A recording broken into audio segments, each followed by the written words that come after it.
ប៉ុលពតក៏ដោយក៏មិនមានការលូកដៃចូលគ្រប់គ្រងកម្ពុជាបានដូចបច្ចុប្បន្ននេះដែរនេះជារឿងមួយដែលសូមប្រកាសជូនដល់ប្រទេសវៀតណាមដែលភាគច្រើន99%គឺជនជាតិយួនដែលដឹកនាំប្រទេសវៀតណាមហ្នឹងហើយបានគេហៅប្រទេសយួនហ្នឹងឯងបើសិនជាឲ្យមានចម្រុះជាតិសាសន៍ទាំងអស់ក្នុងជួរដឹកនាំមិនចំបាក់ក្នុងជួរដឹកនាំរដ្ឋាភិបាលមួយគេហៅប្រទេសវៀតណាមបាត់ទៅហើយព្រោះប្រទេសវៀតណាមហ្នឹងវាមកពីដៃវៀតគឺជាចក្រពត្តិតំបន់ដូច្នេះបានជាខ្មែរយើងមួយចំនួនគាត់យល់ហើយឈ្មោះនេះគាត់នៅតែហៅជនជាតិយួនហ្នឹងឯងហើយស្របទៅតាមទស្សនវិជ្ជាបច្ចុប្បន្ននេះប្រទេសយួនដឹកនាំដោយជនជាតិយួនហ្មងប្រទេសវៀតណាមហ្នឹងគឺជនជាតិយួន99%ឃើញខ្មែរកម្ពុជាក្រមហ្នឹងបាន2នាក់ឯងធ្វើឧត្តមសេនីយ៍មួយហ្នឹងឥឡូវនេះគេឲ្យរត្រែតទៀតដូច្នេះយើងសូមបញ្ជាក់សារជាថ្មីដល់ប្រទេសយួនឬក៏វៀតណាមឲ្យបានច្បាស់ថាល្បិចកលដ៏ខ្មោចក្រកកនិងទុច្ចរិតដែលមានចរិតបង្ខូចខ្មែរពិសេសរដ្ឋាភិបាលលោកហ៊ុនសែនដែលអនុញ្ញាតឲ្យគេបង្ខូចបែបនេះវាជារឿងមួយមិនមែនឆ្លោះបញ្ចាំងនូវភាពត្រឹមត្រូវទេពីព្រោះប្រទេសយួនសូម្បីតែខ្មែរកម្ពុជាក្រមយើងមើលសន្ធិសញ្ញាអន្តរជាតិដែលយួនបានចុះជាមួយនឹងដូចជាឆ្នាំ2000នេះខ្ញុំភ្លេចហើយចុះជាមួយសហគមន៍អន្តរជាតិមិនអោយមានការធ្វើទរណកម្មប្រឆាំងទៅលើវិរុទ្ធជនដែលជាប់ពន្ធនាគារប៉ុន្តែយួនវាយធ្វើបាបខ្មែរកម្ពុជាក្រមយ៉ាងសាហាវព្រៃផ្សាយនៅក្នុងពន្ធនាគារក៏គ្មានតាណាហ៊ានអន្តរាគមន៍ដែរហើយបាត់ចិត្តម្យ៉ាងទៀតសូម្បីតែស្ថានទូតខ្មែរយើងរាល់ថ្ងៃនេះនៅកម្ពុជាក្រមនៅឯព្រៃនគរនៅឯទីក្រុងហាណូយមិនដែលហ៊ានចុះទៅសួរសុខទុក្ខប្រសង់នៅតាមវត្តតាមភូមិខ្មែរកម្ពុជាក្រមទេនោះដោយសា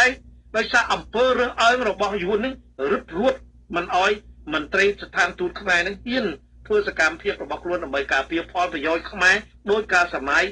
សង្គមរាស្ត្រនិយមដោយសម័យលន់នល់ខ្ញុំនៅចាំលោកប៉ុកសំអានជាស្ថានទូតរបស់ខ្មែរនៅឆ្នាំ1973-74គាត់ចូលទៅតាមវត្តគាត់ទៅតាមវត្តអារាមខ្មែរគាត់ទៅធ្វើបុណ្យទានជាមួយខ្មែរគាត់សួរសុខទុក្ខខ្មែរតើគេធ្វើអីខ្លះជាមួយបដិជគុណគ្រប់អង្គបដិជគុណគ្រប់អង្គរៀនសូត្របែបម៉េចគាត់ចោះសួរសុខទុក្ខប៉ុន្តែឥឡូវយើងសួរស្ថានទូតខ្មែរមក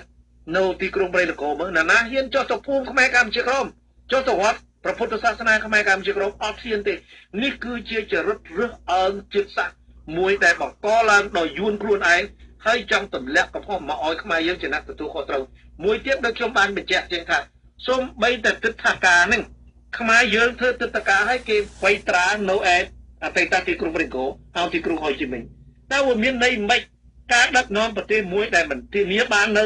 និរន្តរភាពការមិនធានាបាននូវសក្តានុពលសម្រាប់អនាគតទៅមុខហើយនៅតែបន្តទៅទៀតនឹងតើវាមានន័យម៉េចគឺមានន័យថាយើងបានវាច្បាស់កលែតថាយើងគឺជាអ្នកបម្រើផលប្រយោជន៍ឲ្យយួនហើយយើងមកបាត់មាត់ខ្មែរខ្លួនឯងជាតិសាសន៍ខ្លួនឯងមិនអោយនិយាយការពិតដោយខ្ញុំបានជម្រាបកន្លងហើយថា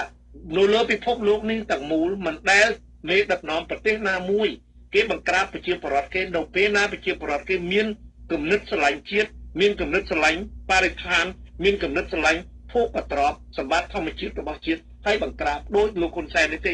នេះជាចរិតមួយបំផ្លាញខ្មែរដល់ឫសគល់មិនតែប៉ុណ្ណោះបំផ្លាញខួរក្បាលខ្មែរ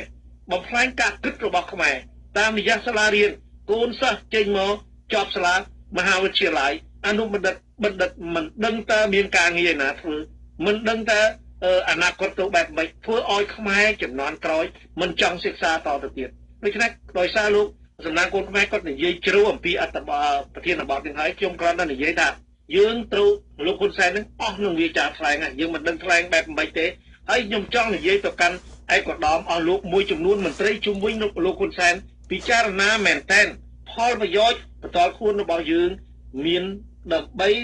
រស់ជាមួយលោកហ៊ុនសែនបានប៉ុន្តែចៅរបស់លោកមិនប្រកាសថានឹងបានតចៅ